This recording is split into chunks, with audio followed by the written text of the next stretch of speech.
The Wonderful Life of Aline. Once upon a time, across the globe, a ship set sail from Ireland, carrying the Rooks family. They traveled for many days through rugged waters, landing on the shores of America. The Rooks family decided to settle in the state of Arkansas. From there, they made their homestead in Port Barre, Louisiana. On a sunshiny day, on June 29, 1942, Sidney, aka Grandpa, was mowing the lawn, when all of a sudden, over the roaring sound of the lawnmower, he heard a scream. Curious to see who was screaming, he ran into the house. Much to his surprise, it was his wife, May, aka Grandma. She was in labor. He rushed her to the hospital. It wasn't long after their third child was born. It was a beautiful baby girl, and they named her Aline Rose. She had beautiful auburn hair, and they couldn't wait to introduce her to the family.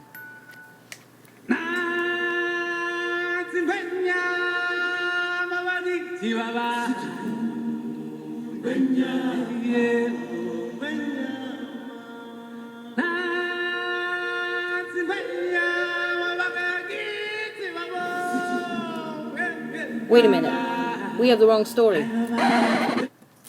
Let's try this again. She had beautiful auburn hair, and they couldn't wait to introduce her to the family. Her sister, aka Aunt Sybil, was especially excited to see her. She had a great childhood and had the best mom in the world. She taught Aline how to cook many great dishes that she would one day pass down to her children and grandchildren. One day, she met the man of her dreams.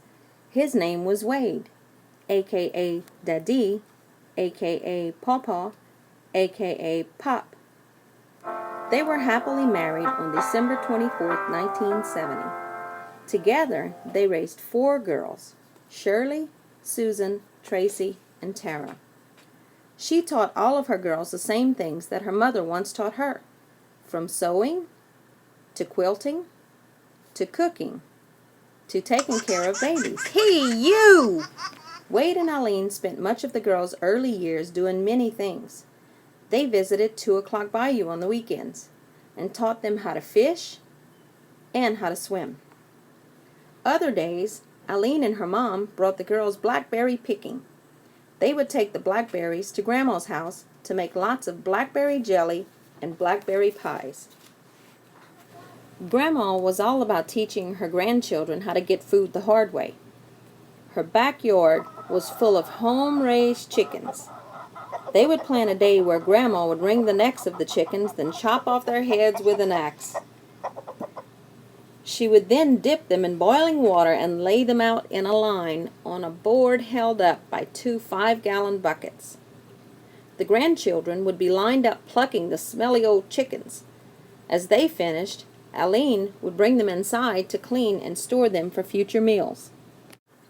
As Wade and Aline's girls started growing up and out, they started getting married and having children of their own.